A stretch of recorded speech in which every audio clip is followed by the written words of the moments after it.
Il existe peut-être une infinité d'univers parallèles. Dans chacun d'eux, chaque rotation d'un électron pourrait donner naissance à une réalité légèrement différente. Et quelque part, dans l'une de ces réalités, un garçon de 13 ans est assis devant une caméra. Pas de studio, pas de téléprompteur, juste une pièce simple, une lumière froide et un regard incroyablement calme pour quelqu'un d'aussi jeune. Il fixe l'objectif, comme s'il savait quelque chose que personne d'autre n'ose dire. Puis il parle. Il affirme que l'organisation scientifique la plus puissante de la planète a ouvert un portail vers une autre dimension. Il dit que cela s'est déjà produit, que nous avons déjà traversé ce passage, et que le monde dans lequel vous vivez maintenant n'est peut-être pas celui dans lequel vous êtes né. Son nom est Max Logan, et ce qu'il a révélé a marqué des millions de personnes. Avant d'aller plus loin, si ce genre d'histoire là vous intrigue, pensez à vous abonner maintenant et à activer la cloche de notification. Parce que ce que vous allez entendre devient de plus en plus étrange à mesure que l'histoire avance, et vous ne voudrez certainement pas manquer la suite. Max Logan n'était pas censé devenir célèbre, c'était simplement un adolescent vivant dans le Nevada. Un soir, il fut invité dans une émission d'information locale. Au départ, rien d'extraordinaire. Les présentateurs pensaient discuter avec un enfant curieux et passionné de science. Mais dès qu'il a commencé à parler, tout a changé. Au lieu de répondre comme un adolescent ordinaire, Max expliquait des idées complexes avec une facilité déconcertante. Il parlait de récolte d'énergie électromagnétique, de théories liées aux bobines de Tesla et même des aspects quantiques de la conscience. Des sujets que la plupart des adultes ne comprendraient pas facilement. Le présentateur est resté silencieux. Les techniciens dans la salle de contrôle ont arrêté de parler. Même les caméras semblaient capturer un moment inattendu. En l'espace de 2 jours seulement, la vidéo de cette interview a été vue des millions de fois sur Internet. Et ce qui impressionnait le plus les spectateurs, c'était que Max ne lisait rien. Il ne récitait pas un texte appris. Il réfléchissait en temps réel, reliant la physique, la philosophie et la cosmologie, comme si ces domaines formaient une seule et même conversation. Des chercheurs et des ingénieurs ont commencé à regarder la vidéo. Certains pensaient qu'il s'agissait d'un enfant prodige. D'autres disaient que son raisonnement était étonnamment mature.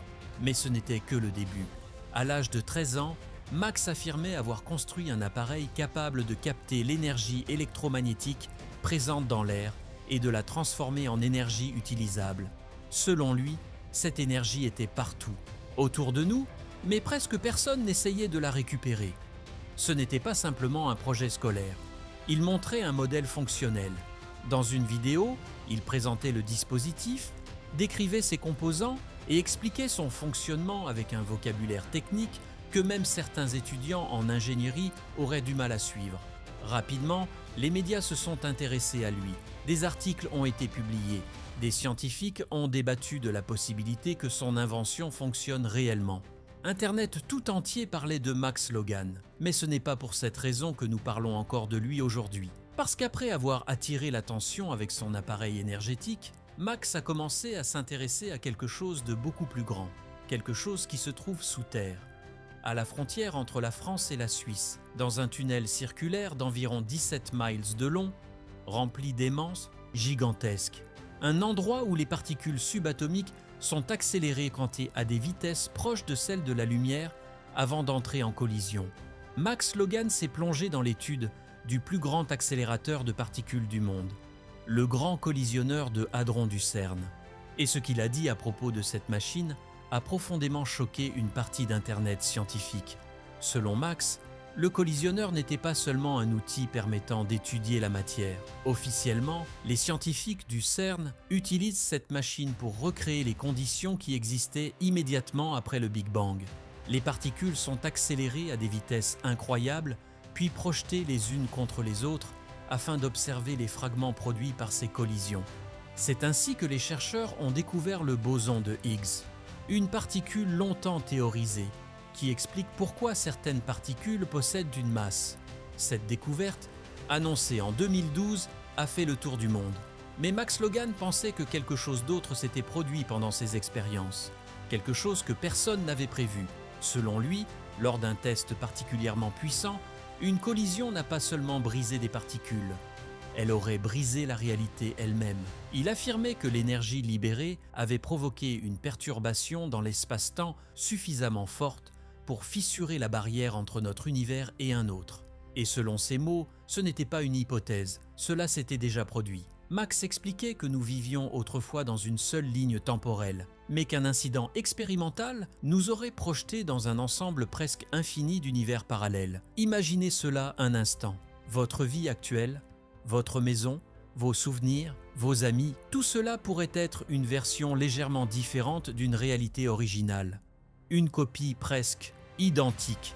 Dans certaines versions de ces univers, les différences seraient minuscules. Peut-être qu'un nom de rue est écrit autrement, peut-être qu'une couleur paraît légèrement différente, mais dans d'autres réalités, les différences pourraient être beaucoup plus importantes. Des événements historiques auraient pris une direction différente. Certaines personnes pourraient être encore en vie alors qu'elles ne devraient pas l'être, et d'autres n'auraient peut-être jamais existé. Le plus inquiétant dans cette idée n'est pas l'ampleur des changements, c'est la façon dont ils pourraient se produire. Selon Max, le passage d'une réalité à une autre serait totalement invisible. Il n'y aurait aucun signal, aucune alarme, aucun moment précis où l'on pourrait dire « Voilà, c'est ici que tout a changé ». Le monde glisserait simplement d'une version à une autre, et la seule chose qui resterait serait quelques souvenirs étranges. Il est inquiétant. Souvenirs que beaucoup de gens rejetteraient comme des erreurs de mémoire. Mais Max Logan n'a pas seulement proposé cette théorie. Il a affirmé qu'il existait déjà des preuves que des millions de personnes avaient remarquées.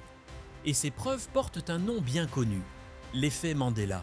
Tout a commencé lors d'une conférence. Une chercheuse nommée Fiona Broome discutait avec plusieurs collègues lorsqu'elle mentionna un souvenir qui lui semblait parfaitement clair. Elle affirmait se rappeler la mort de Nelson Mandela dans une prison sud-africaine pendant les années 1980. Dans son souvenir, les images télévisées y montraient des foules en deuil. Elle se rappelait même un discours prononcé par l'épouse de Mandela. Mais il y avait un problème.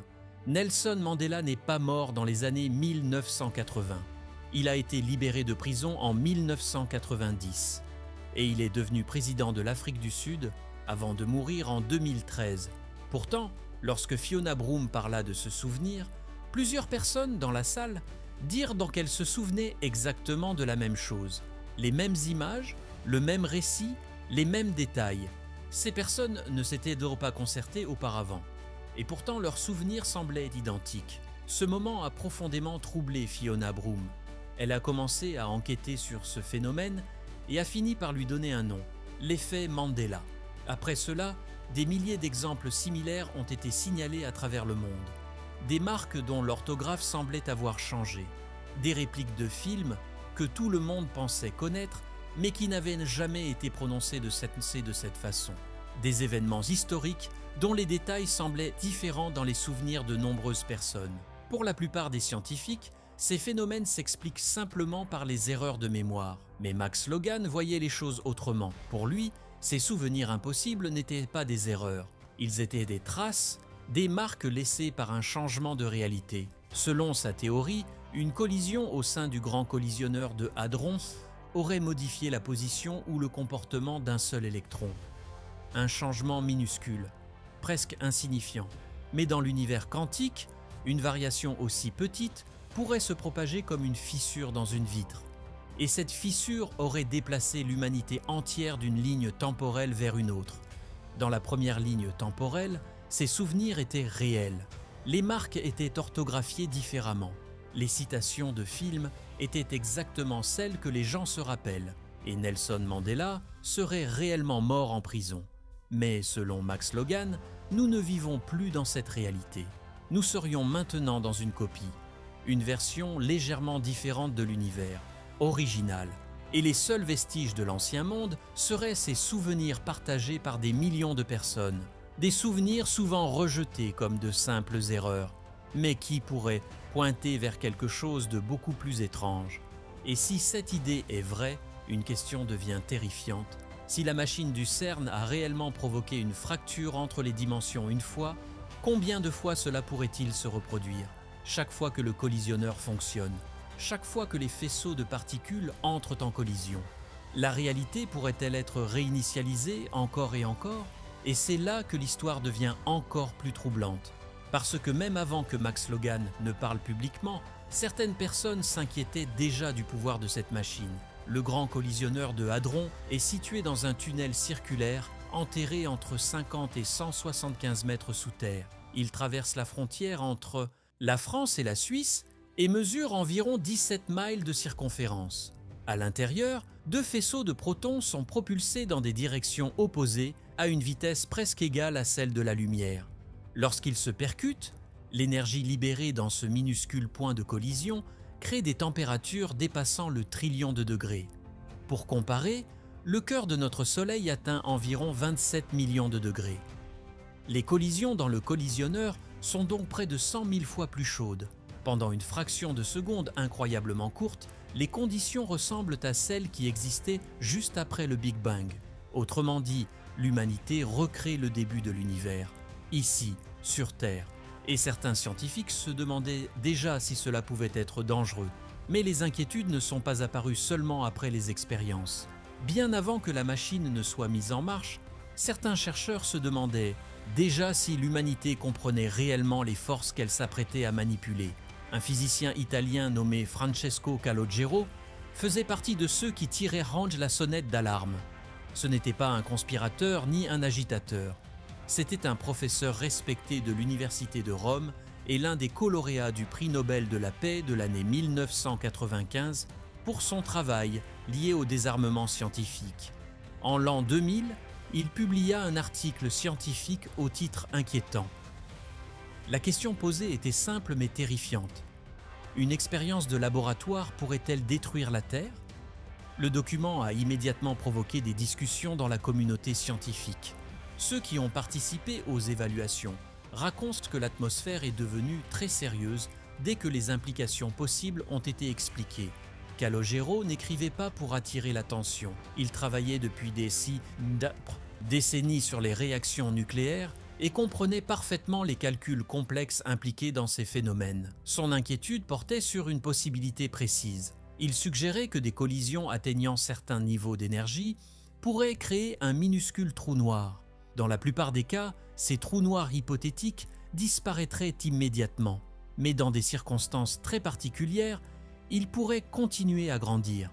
Et si cela arrivait, ils pourraient absorber la matière autour d'eux. Théoriquement, jusqu'à engloutir toute la planète. Calogero n'affirmait pas que ce scénario était certain. Il disait simplement que les calculs montraient qu'un risque existait. Et selon lui, ce risque devait être étudié avec le plus grand sérieux avant que la machine ne soit activée. Le débat a duré plusieurs années. Les scientifiques du CERN ont finalement répondu que le collisionneur était sûr. Ils expliquaient que les collisions produites par la machine étaient par minuscules, comparées aux événements naturels qui se produisent constamment dans l'espace lorsque des particules cosmiques frappent l'atmosphère terrestre. Selon eux, si un tel danger existait, la Terre aurait déjà été détruite depuis longtemps. Pourtant, un détail continuait de déranger certains observateurs. Les études de sécurité, confirmant l'innocuité du collisionneur, avaient été commandées par le CERN lui-même. Autrement dit, les mêmes institutions dont les financements dépendaient du projet étaient aussi celles qui validaient sa sécurité. Cela ne signifie pas que les conclusions étaient fausses, mais cela soulève une question. Si un véritable danger avait été découvert, quelqu'un aurait-il eu le pouvoir d'arrêter le projet? Finalement, la machine fut mise en marche et elle a commencé à produire des résultats. Depuis sa mise en service officielle en 2008, le collisionneur a connu plusieurs grandes périodes d'exploitation. La première série d'expériences, de 2010 à 2013, a conduit à la découverte qui a fait la une des journaux du monde entier, le boson de Higgs. Cette particule était la dernière pièce manquante du modèle standard de la physique des particules. Mais malgré cette réussite spectaculaire, le principal mystère que les physiciens espéraient résoudre restait entier: la matière noire. Les scientifiques pensent que la matière noire représente environ 27% de tout l'univers. Elle n'émet aucune lumière, elle n'absorbe aucune lumière, elle n'interagit pratiquement avec rien que nous pouvons détecter. Et pourtant, son existence semble indispensable. Sans elle, les galaxies ne tourneraient pas de la façon dont nous les observons. les amas de galaxies ne resteraient pas liés ensemble. En quelque sorte, la matière noire agit comme une structure invisible qui maintient l'univers en place. Lorsque le collisionneur a commencé à fonctionner en 2010, des physiciens comme John Ellis, membre de la division de physique théorique du CERN, espéraient que les collisions pourraient révéler au moins une particule liée à la matière noire. La découverte du boson de Higgs était déjà extraordinaire, mais les chercheurs espéraient en retrouver encore davantage. Pourtant, année après année, les résultats restaient silencieux. Aucune particule correspondant aux prédictions. Aucune preuve confirmant certaines théories complexes, développées pendant des décennies. Même lorsque les niveaux d'énergie ont été augmentés lors de la seconde phase d'expérimentation, les résultats sont restés les mêmes. La matière noire demeurait invisible. Pour certains physiciens, c'était simplement un mystère scientifique encore non résolu. Mais si Max Logan avait raison, l'explication pourrait être tout autre. Selon lui, la machine pourrait avoir découvert quelque chose, mais pas ce que les scientifiques cherchaient. Peut-être que certaines expériences ont touché un phénomène que l'humanité ne comprend pas encore. Peut-être même que le collisionneur a modifié les conditions mêmes de l'univers que les scientifiques essaient d'étudier. Dans ce cas, chercher la matière noire dans ces données reviendrait à chercher un objet dans une pièce dont les murs ont été déplacés. La question devient alors vertigineuse. Et si l'expérience avait déjà changé l'environnement cosmique que nous observons? Et si la réalité elle-même avait été légèrement modifiée? Pendant que ces questions circulaient sur Internet et dans certaines discussions scientifiques, une autre découverte inattendue est apparue dans les données du CERN. Des particules que les chercheurs ont simplement appelées particules X. Le nom lui-même révèle le problème. Les scientifiques ne savent pas exactement ce qu'elles sont. L'équipe qui a étudié ces phénomènes travaillait avec le physicien Yen-Ji Lee du MIT et le groupe CMS du CERN. Ils analysaient un état extrême de la matière appelé plasma de quarks et de gluons. Cette matière est si chaude et si dense qu'elle n'a existé naturellement que pendant les premières fractions de seconde après la naissance de l'univers. Dans ces instants primitifs, l'univers entier était une soupe brûlante composée de quarks et de gluons. Plus tard, lorsque l'univers s'est refroidi, ces particules se sont assemblées pour former les protons et les neutrons que nous connaissons aujourd'hui. Mais dans certaines conditions, les quarks et les gluons peuvent s'organiser d'une manière étrange et temporaire. C'est ainsi que les mystérieuses particules X apparaissent. Pour recréer ces conditions, les scientifiques du CERN projettent des ions de plomb chargés positivement les uns contre les autres à des vitesses incroyables. Lorsque ces ions entrent en collision, ils produisent un minuscule éclat de plasma qui ressemble brièvement à l'univers primitif. En analysant plus de 13 milliards de collisions directes entre ions de plomb, les chercheurs ont finalement identifié ces particules inhabituelles. Leur structure interne ne correspond à aucun modèle connu. Les scientifiques savent qu'elles existent, mais ils ne comprennent pas encore exactement comment leurs composants fondamentaux s'assemblent. Un membre de l'équipe aurait même comparé cette découverte à la découverte d'un mot appartenant à une langue qui ne devrait pas exister. Pour les physiciens, ces résultats sont fascinants. Mais pour ceux qui s'inquiètent des expériences du collisionneur, ils soulèvent aussi une question. Chaque fois que ces collisions se produisent, nous recréons un fragment de l'univers tel qu'il était il y a près de 14 milliards d'années. Nous ramenons brièvement à l'existence des formes de matière qui ont disparu depuis l'aube du cosmos, et nous espérons que l'espace-temps supportera ces expériences. Max Logan affirmait que cette limite avait déjà été franchie. Selon lui, la fracture s'est produite une fois, et nous vivons déjà avec les conséquences. Aujourd'hui, la machine continue de fonctionner. Les scientifiques prévoient d'augmenter encore les niveaux d'énergie dans les années à venir. De nouveaux détecteurs sont en cours d'installation afin de rendre les observations plus précises que jamais. Et quelque part, Max Logan continue d'observer. Il n'a jamais retiré ses déclarations. Il n'a jamais abandonné sa théorie. Pour lui, ce qui s'est produit n'est pas une spéculation. C'est un événement qui a déjà eu lieu. Bien sûr, beaucoup de gens rejettent complètement cette idée. Ils disent qu'il s'agit simplement d'un jeune garçon extrêmement intelligent qui a laissé son imagination prendre trop de place. Mais une question demeure. Si tout est réellement sans danger, si les expériences sont totalement contrôlées, alors pourquoi certains scientifiques ont-ils essayé d'avertir le monde avant même que la machine ne démarre? Pourquoi des millions de personnes partagent-elles des souvenirs d'événements qui n'auraient jamais eu lieu? Et pourquoi certaines particules découvertes dans le collisionneur restent-elles impossibles à expliquer complètement? Peut-être que tout cela n'est qu'une série de coïncidences. Ou peut-être que quelqu'un, quelque part, a réellement ouvert une porte. Et peut-être que sans nous en rendre compte, nous l'avons déjà franchie. Dites-nous ce que vous en pensez dans les commentaires. Pensez-vous que le CERN pourrait avoir ouvert un passage vers une autre dimension? Ou bien Max Logan voit-il simplement des connexions qui n'existent pas? Abonnez-vous et activez la cloche de notification. Une nouvelle vidéo arrive très bientôt et croyez-moi, vous voudrez absolument la voir.